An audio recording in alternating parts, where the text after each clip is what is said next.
بسم اللہ الرحمن الرحیم۔ کلاس 9 آپ کا جو آنے والا ٹیسٹ ہے اس میں آپ کے جو اسباق ہیں ان میں شامل ہے آرام و سکون۔ تو ہم اسے تفصیلاً تو نہیں پڑھیں گے، اسے گو تھرو کر لیتے ہیں کہ اس میں جو باتیں ڈسکس کی گئی ہیں۔ تو سب سے پہلے تو آپ کسی بھی عنوان پہ جب قلم فرسائی کرنے لگتے ہیں، قلم اٹھانے لگتے ہیں، تو آپ کے پاس الفاظ کا ذخیرہ ہونا چاہیے، یا آپ کے پاس خلاصہ ہے، یا آپ کو اقتباس کی تشریح دی گئی ہے، تو آپ کو علم ہونا چاہیے کہ اس میں جو مصنف کی زبان ہے وہ کس طرح کی استعمال ہوئی ہے۔ تو آپ کو یہ بہت بینیفٹ ہے کہ آپ کے نوٹس کی ابتدا میں ہی اس طرح الفاظ دیے گئے ہیں، تو آپ ان الفاظ کو ضرور پڑھیں۔ اور جب آپ خلاصہ لکھیں کسی بھی مصنف کے سبق کا، جیسے سید امتیاز علی تاج ہیں، تو آپ کو یہ ضرور انہی الفاظ کا استعمال کرنا چاہیے۔ اور اس کے بعد ہم آتے ہیں خلاصے پہ۔ تو خلاصے میں یہ ضروری ہوتا ہے کہ جس طرح ہم سبق کا عنوان یا مصنف کا نام لکھتے ہیں، تو جیسے یہاں نہیں لکھا ہوا لیکن آپ کو ضرور لکھنا چاہیے۔ اور پھر اس کے بعد خلاصہ جو ہوتا ہے وہ آپ نے ایک اپنے اظہاریے میں، اپنے بیانیے میں لکھنا ہوتا ہے کہ آپ خود جو ہے وہ مصنف ہیں، اور آپ جو ہے وہ ایک تبصرہ پیش کر رہے ہیں کہ پڑھنے والا آپ کا خلاصہ پڑھے تو اسے سارے سبق کا جو ہے وہ پورے واقعات اس کے ذہن میں آ جائیں۔ تو اس خلاصے میں آپ مصنف نہیں ہوتے بلکہ آپ خود مصنف ہوتے ہیں۔ اس چیز کا بہت خیال رکھنا ہوتا ہے۔ جیسے صاحب خانہ کثرت کار کے باعث بیمار پڑے ہیں، اب آپ یہ بتا رہے ہیں کہ میں بتا رہا ہوں سب کو، جبکہ آپ مکالمے نہیں لکھیں گے اس میں۔ تو اس سے یہ بہت جو ہے وہ ایک ٹیکنیکل مسٹیک ہوتی ہے جو بچہ کرتا ہے کہ وہ وہی الفاظ لکھنے لگ پڑتا ہے کہ جو مصنف نے لکھے ہوتے ہیں۔ تو یہ خلاصے میں ایک ٹیکنیک ہوتی ہے۔ تو آپ اس کے جو دیکھیے میں نے مشکل الفاظ ہیں ان کو جو ہے وہ ہائی لائٹ کیا ہے، تاکہ جب آپ ان کو لکھیں تو ان کو لکھنے میں آپ کے پاس جو ہے وہ کوئی غلطی نہ آئے۔ تو جب آپ خلاصے کی ابتدا کریں گے، سبق کا عنوان، مصنف کا نام وغیرہ، اس کے بعد جو مصنف ہے اس کا تھوڑا سا جو ہے وہ انہوں نے تعارف دیا ہوا ہے، اور ایک ترتیب ہے، ایک تسلسل ہے۔ کوئی ایسا نہیں آپ کر سکتے کہ آپ مصنف نے وہ بات جو سبق میں بالکل آخر میں کی تھی یا درمیان میں کی تھی آپ ابتدا سے کر دیں۔ تو جو مصنف نے ترتیب رکھی ہے آپ کو بھی وہی رکھنی ہوتی ہے۔ اس چیز کا جو ہے وہ بہت خیال رکھیے، اور آپ کا جو خلاصہ ہے وہ 2 صفحات تک ضرور جانا چاہیے، اور یہ بات جو ہے وہ بہت ضروری ہے۔ اور اس میں ایک اور اہم بات یہ ہے کہ خلاصے میں آپ اپنی طرف سے مزید کوئی اشعار وغیرہ یا کوٹیشنز وغیرہ ایڈ نہ کریں، اور یہ نہ کرنا جو ہے وہ آپ یوں سمجھیے کہ یہ ضروری ہے کہ آپ خلاصے میں اپنی طرف سے کوئی چیز ایڈ نہیں کریں گے۔ اور ایک بات اور کہ اس میں جیسے مشکل الفاظ ہیں، آپ ایک صفحے پہ کم از کم 5 سے 6 الفاظ بولڈ کر کے لکھیں، مارکر کے ساتھ لکھیں، تو آپ کا یہ بہت اچھا ایک امپیکٹ جائے گا اور خوبصورتی میں اضافہ ہوگا۔ طلباء یہ نہیں سمجھتے کہ آپ کے اردو کے پیپر یا جو بھی لینگویج کے پیپر ہوتے ہیں ان میں جو سب سے زیادہ جو چیز میٹر کرتی ہے وہ ہوتی ہے املا، ٹھیک ہے؟ کیونکہ یہ کوئی حساب کا پیپر تو ہے نہیں کہ جس میں صرف رولز ہیں، الفاظ غلط بھی ہیں تو وہ کام چل جاتا ہے۔ نہیں، ایسا نہیں ہوتا، الفاظ ٹھیک بھی ہونے چاہیے اور ان میں خوبصورتی بھی ہونی چاہیے۔ اس کے بعد آتا ہے اقتباسات کی تشریح۔ تو اقتباس کی تشریح جیسے ہم نے عرض کیا کہ آپ کو 2 آئیں گے اور آپ کو دونوں ہی کرنے ہوں گے۔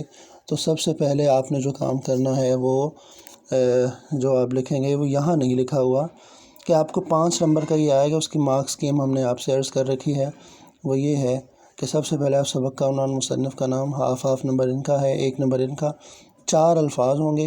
اب آپ دیکھ سکتے ہیں کہ ڈاکٹر نے تاکید، اب تاکید کے اوپر جب لائن لگ گئی ہے تو اس کا کیا مطلب ہے کہ ہم نے گھر کا نہیں تاکید کا مطلب لکھنا ہے۔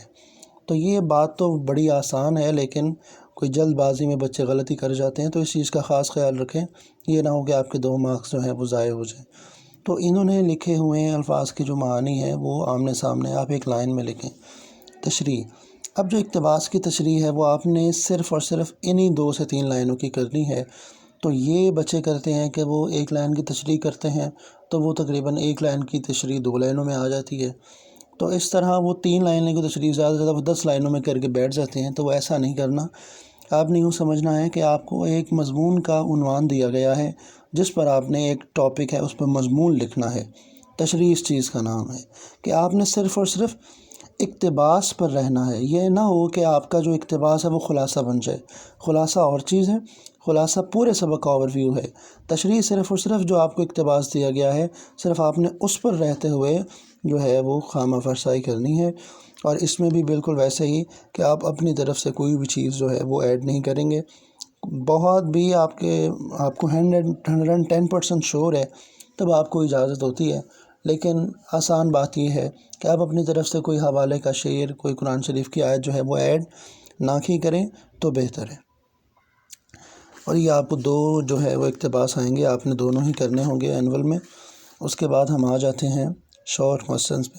اب مختصر سوال وہ ہیں کہ جو آپ کو کتاب میں بھی دیے گئے ہوتے، وہ بھی آپ کو یہاں دیے نظر آ رہے ہیں، لیکن یہ ضروری ہے کہ آپ کے نوٹس میں جو آپ کے لیے ایک بہتر ہے وہ یہ بات کہ ایڈیشنل جو شارٹ کوسچن ہیں وہ بھی ضرور کریں، اور یہ ضرور یاد کرنے چاہیے۔ یہ نہ ہو کہ آپ انہیں یاد نہ کریں اور وہ اگر امتحان میں آ جائیں تو پھر جو ہے وہ پریشانی ہو سکتی ہے۔ یعنی کہ آپ کے جو شارٹ کوسچنز ہیں وہ اگر آپ کو 9 دیے گئے جس میں سے 5 کرنے ہیں، تو آپ کو یہ خیال رکھنا ہے کہ ان 5 سوالوں کو کم از کم آپ نے 2 صفحوں پر تو ضروری ہے کہ ان کو لے کے جانا ہے۔ اب جیسے سید امتیاز علی تاج نے کہاں تعلیم حاصل کی، اب اس سوال کا مطلب یہ نہیں ہے کہ اس جیسے اگر 5 سوال آ جائیں تو ان کو ایک ہی پیج پہ کرنا ہے، وہاں ہم وہاں کیا کریں، وہاں بھی آپ یہی کریں گے کہ ایک صفحے پہ 3 اور دوسرے صفحے پہ 2 سوال ہی کرنے ہیں۔ خوبصورت سے آپ سوال لکھیں جس طرح یہ آئے، پھر آپ یہ جو ایکچولی سوال ہے اس کو ضرور لکھیں، بچے ٹائم بچاتے ہوئے کہ جناب ہمارا وہ دوسرا چیزیں نہ رہ جائیں، تو یہ جو بہت مین چیزیں ہوتی ہیں ان کو بھی چھوڑ دیتے ہیں، تو ان کو آپ سوال کو ضرور لکھیں، سوال اتاریں خوبصورتی سے، پھر جواب لکھیں، پھر ایک لائن چھوڑ کے جو ہے وہ مارجن لائن لگائیں اور پھر اگلا سوال لکھیں۔ اس طرح یہ جو آپ کے 5 سوال ہیں مختصر، یہ کم از کم 2 صفحوں پر ضرور جانے چاہیے۔ اسی طرح یہ جو ایڈیشنل شارٹ کوسچنز ہیں یہ ضرور کریں، واحد جمع جو ہے وہ یہاں سے بھی کریں، اور آپ کی جو سبق ہے اسی کتاب نوٹس میں بھی ہے، اور آپ کی جو قواعد النشاء کی کتاب ہے وہاں بھی دیا گیا، مذکر مؤنث وغیرہ بھی ضرور تیار کیجیے، اور جو نئی اور کو کا استعمال ہے وہ ہم نے پڑھا، آپ ان کو بھی ضرور دیکھیں۔ پھر آ جاتے ہیں یہ ایم سی کیو جو ہے وہ آپ نے جیسے میں نے شارٹ کوسچن میں کہا ایڈیشنل بھی تیار کریں، اور جو سبق میں دیے گئے ہیں وہ بھی ضرور تیار کریں۔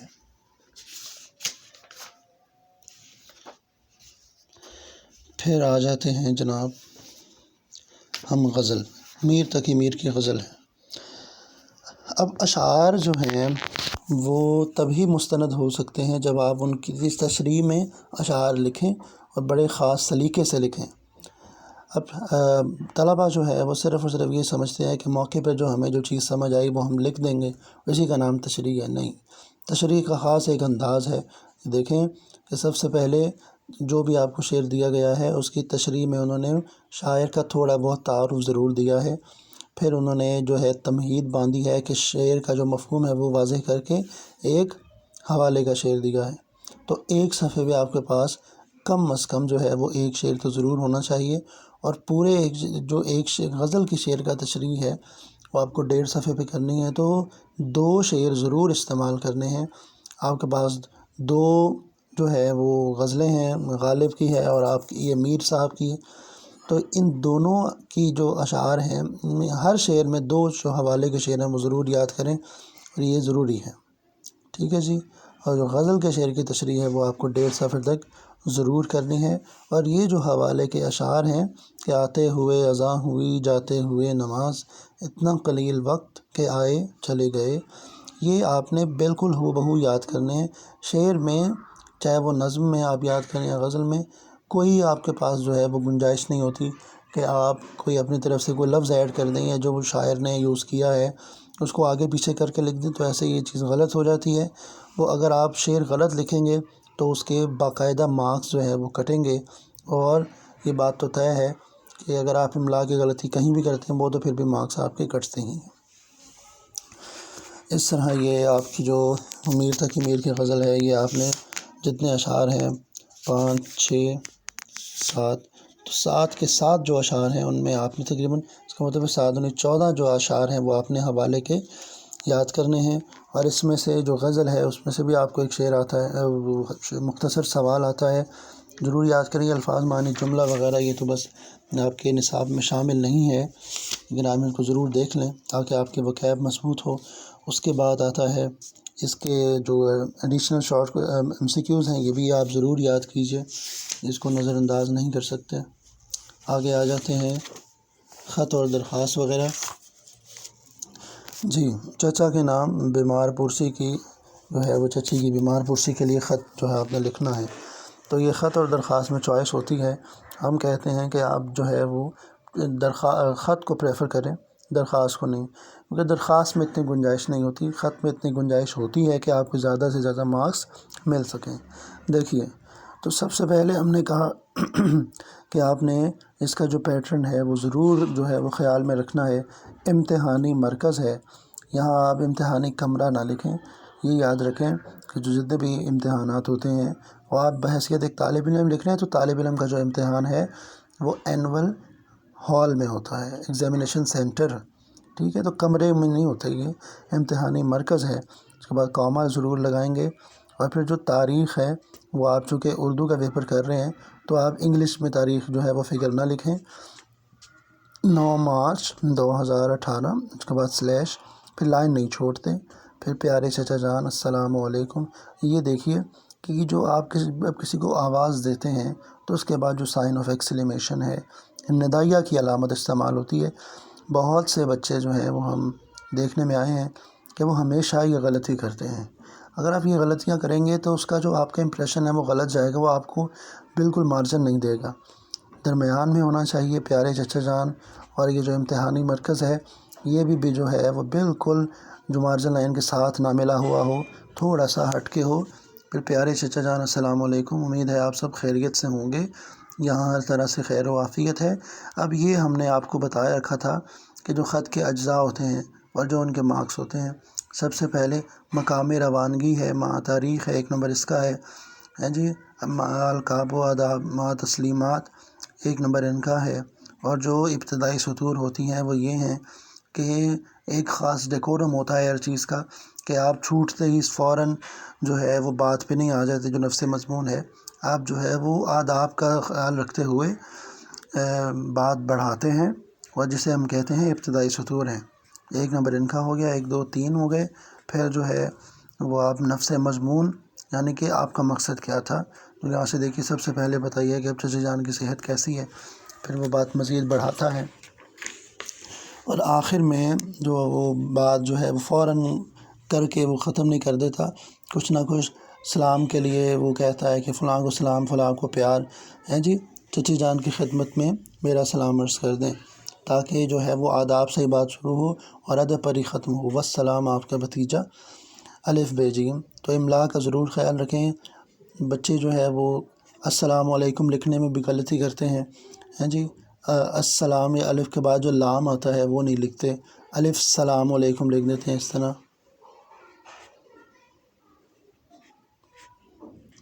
اسلام علیکم، تو السلام الف لام ضرور آئے گا، اور اس کے بعد جو السلام ہے وہ میم کی پیش ہے، نہ کہ واو ہے وہ، ٹھیک ہے جی۔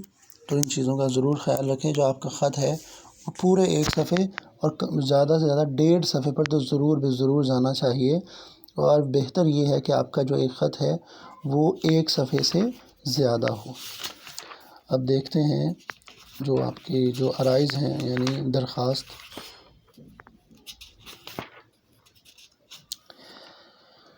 جی، جو درخواست ہے وہ درخواست برائے جو چھٹی کی درخواست بوجہ ضروری کام، تو یہاں دیکھیے یہ بالکل سینٹر میں انہوں نے لکھا ہے، اب یہی ہونا چاہیے۔ اب آپ یہ کریں کہ آپ یہ دیکھیں کہ یہ سینٹر میں ہونا چاہیے، تو آپ درمیان سے شروع کرتے ہیں لیکن وہ پورا نہیں آتا، وہ مارجن لائن کے ساتھ مل جائے تو یہ غلطی ہے۔ آپ یہ کریں کہ اگر یہاں مارجن لائن ہے تو یہاں سے شروع کریں اور یہاں تک لکھ دیں، تاکہ خوبصورتی قائم رہے۔ دونوں طرف سے جو مارجن لائن ہے ایکولی جو ہے وہ سپیس چھوٹی ہونی چاہیے، جیسے ہم نے بہت دفعہ ذکر کیا ہے۔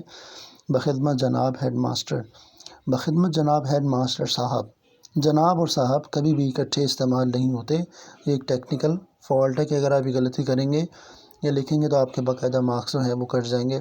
بخدمت جناب ہیڈ ماسٹر، کوما گورنمنٹ اسکول الف بے جیم۔ اب یہاں آپ نے دیکھے کوما کا استعمال کہاں ہوا، ہیڈ ماسٹر اور گورنمنٹ اسکول کے بعد، الف بے جیم اس لیے کہ آپ نے اپنی جو ہے وہ ایک پرائیویسی جو ہے وہ شو نہیں کر سکتے. آپ یہ نہیں بتائیں گے کہ آپ کس شہر میں رہ رہے ہیں یا آپ کے اسکول کا جو ایکچولی نام کیا ہے. تو یہ جو ہے ایک ڈیکورم ہوتا ہے خاص. پھر مارجن لائن سے تھوڑا سا ہٹ کے 2-3 الفاظ کی جگہ چھوڑ کے جناب عالی اور ندائیہ کی علامت اور جناب کے جیم کے نیچے جو ہے وہ بڑے ادب سے التماس ہے یا گزارش ہے ہم نے کہا. تو آپ ابتدائی میں بات بتائیے کہ آپ کون ہیں, آپ کا تعارف کیا ہے, پھر اپنے مقصد کی طرف آئیے. اور یہ پیراگرافنگ ضرور کرنی ہے, خط میں بھی اور درخواست میں بھی آپ پیراگراف ضرور بنائیں گے. ٹھیک ہے جی. اور اس طرح آپ اپنی بات کو کمپلیٹ کریں گے. اور درخواست بھی یہ نہیں ہے کہ اگر آپ دیکھیں اپنے قواعد و انشاء کی کتاب میں تو وہاں صرف 2 سے 3 لائنوں کی درخواست لکھی ہوئی ہے. وہ آپ کا جو سٹینڈرڈ ہے وہ میٹرک میں آ گیا ہے. تو آپ یہیں سے یاد کریں اور کم از کم جو آپ کی درخواست ہے وہ پورے ایک پیج پہ ضرور ہونی چاہیے. اور یہاں بھی انہوں نے جو یہ لکھی ہے جو تاریخ ہے وہ اس کے بالکل ایکولی لائن میں آنی چاہیے. درخواست گزار کے بعد جب آپ طالب علم لکھیں گے اس لائن میں بالکل ایکسٹریم رائٹ پہ. اور یہاں بھی آپ اردو میں ہی درخواست یہ لکھیں گے, یعنی یہ جو 10 ہے وہ فگر عربی میں لکھیں گے, ستمبر ایسے اور 2018 جیسے ہم آپ کو بورڈ پہ لکھ کے بتاتے تھے جو تاریخ ہے اس طرح کے اس طرح. ٹھیک ہے جی. تو یہ جو ہے یہ چھوٹی چھوٹی باتوں کا خیال رکھنا چاہیے تاکہ ایک خاص تاثر ہوتا ہے ایک طالب علم کا کہ وہ نہ اچھا جائے تو وہ استاد ہی سمجھتا ہے کہ اس کو ان باتوں کا کبھی بتایا ہی نہیں گیا, کہ جو پڑھانے والا ہے اس نے ان چیزوں پر توجہ نہیں دی اور نتیجتاً پڑھنے والے میں بھی توجہ اس چیز کی طرف مبذول نہیں کی. اور کہانی جو ہے آپ دیکھیں کہ کہانی میں آپ نے جو کہانی کا عنصر ہے وہ ضرور جو ہے وہ خیال رکھنا ہے کہ کہانی کا عنصر یہ ہوتا ہے کہ آپ پاسٹ میں بات کریں, صیغہ ماضی میں بات کریں. اور کہانی کم از کم آپ کی جو ہے وہ 2 صفحے پہ ضرور جانی چاہیے.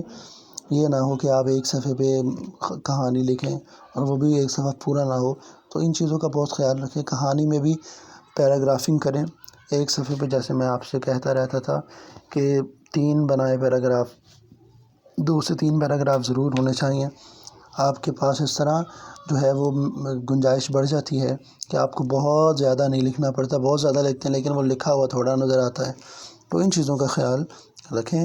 اور اردو میں جو سب سے چیز امپورٹنٹ ہوتی ہے وہ 2 کہ آپ کی لکھائی بھی خوبصورتی کا مظاہرہ کرے اور اس کے بعد املا کی جو ہے وہ اغلاط بالکل نہ ہوں, کہ املا کی 1-2 غلطیاں بھی نکل آتی ہیں تو اس کے ذہن میں یہی ہوتا ہے کہ اس نے لکھنے کی جو ہے وہ پریکٹس بالکل نہیں کی. اور جیسے میں نے آپ کو 12 مرتبہ کہا کہ آپ نے جو بھی سوال تیار کرنا ہے اس کی پریکٹس ہمیشہ لکھ کے کریں تاکہ آپ کو اندازہ ہو جائے کہ آپ کہاں غلطی کر رہے ہیں اور اینول میں وہ غلطی نہ ہو. جی تو بیٹا یہ باتیں تھیں. تو انشاءاللہ امید ہے کہ آپ محنت کریں گے اور آپ کا بہت اچھا رزلٹ آئے. اللہ تعالیٰ آپ کو سلامت رکھے. السلام علیکم ورحمۃ اللہ.